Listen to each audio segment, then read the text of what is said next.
El relato del Evangelio en Marcos capítulo 11, versículos 11 al 18, nos cuentan dos acontecimientos que también aparecen en los otros evangelios.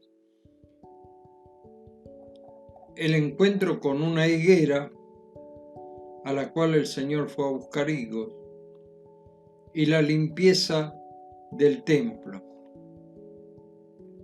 Estamos siguiendo el diagrama del libro de Graham Scroggie, página 575, y encontramos allí el incidente relatado en Marcos capítulo 11, versículos del 11 al 18, titulado La maldición de la higuera estéril. Nos dice que el Señor tenía hambre, se dirigió a la higuera en busca de frutos y no los encontró. Un autor dice de estos versículos: en cuanto a hojas, dice que entre los comentaristas hay mucha discusión en torno a esta higuera y el por qué Jesús se acercó a ella. En primer lugar, algunos dicen que estaba en un lugar sombreado y tendría higos tempranos. Por lo tanto, posiblemente había algunos pequeños. Otros, en segundo lugar, dicen los higos indicaban la promesa, pero no el cumplimiento, tal como sucedía con Israel. En tercer lugar, otros opinan que Jesús no buscaba higos, pero a veces comía los frutos tiernos. Esto está en Bob Utley, el comentario bíblico gratuito de Internet. Yo creo que hay una enseñanza simbólica. Israel es representada en el Antiguo Testamento como una tradición de una higuera que no da fruto. Ver en Jeremías 29, 17, también en Oseas 9 y 10, en Joel 1, 7 y también en otros pasajes como Miqueas capítulo 7, versos 1 al 6. La maldición de esta planta nos muestra cómo Israel ha sido desechado momentáneamente, como explica el apóstol Pablo en Romanos capítulos 9 al 11, que les recomiendo leerlos con tranquilidad, pues así van a comprender que en este tiempo, en la actualidad, Dios es predicado entre las naciones gentiles, pero llegará el día en que Israel será restaurado.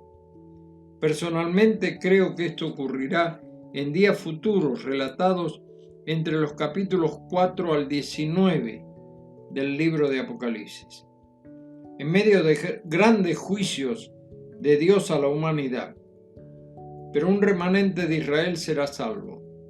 Soy un convencido que la Iglesia estará en los cielos para partir del final del capítulo 3 de Apocalipsis, pues no es mencionada nuevamente hasta el capítulo 19 del mismo libro.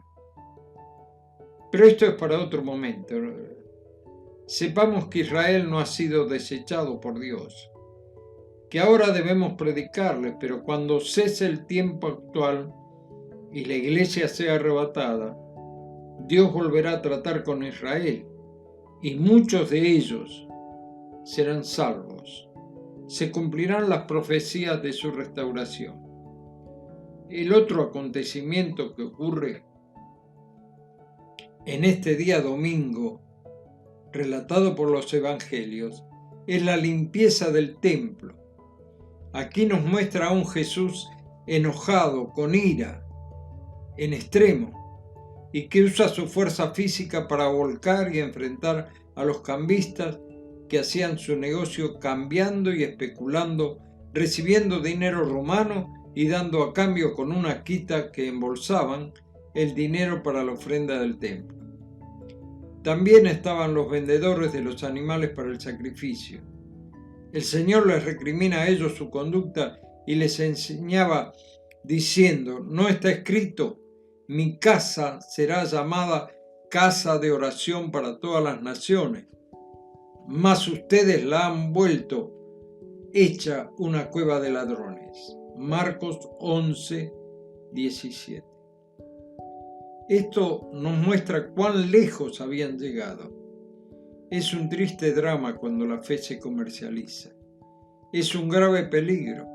Muchas veces la historia nos ha mostrado cómo se ha hecho un comercio con la fe sencilla de los fieles.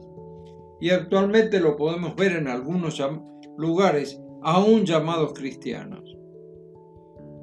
Esto trajo como consecuencia que los escribas, los sacerdotes, quisieran matar a Jesús, pero no sabían cómo hacerlo, pues le temían al pueblo. La hostilidad estaba en pleno fervor. No podían descuidar su negocio. El Señor vuelve de Jerusalén a pernoctar en Betania, que estaba a unos 6 kilómetros de Jerusalén. Allí vivía Lázaro y su familia. Recordemos 2 lecciones.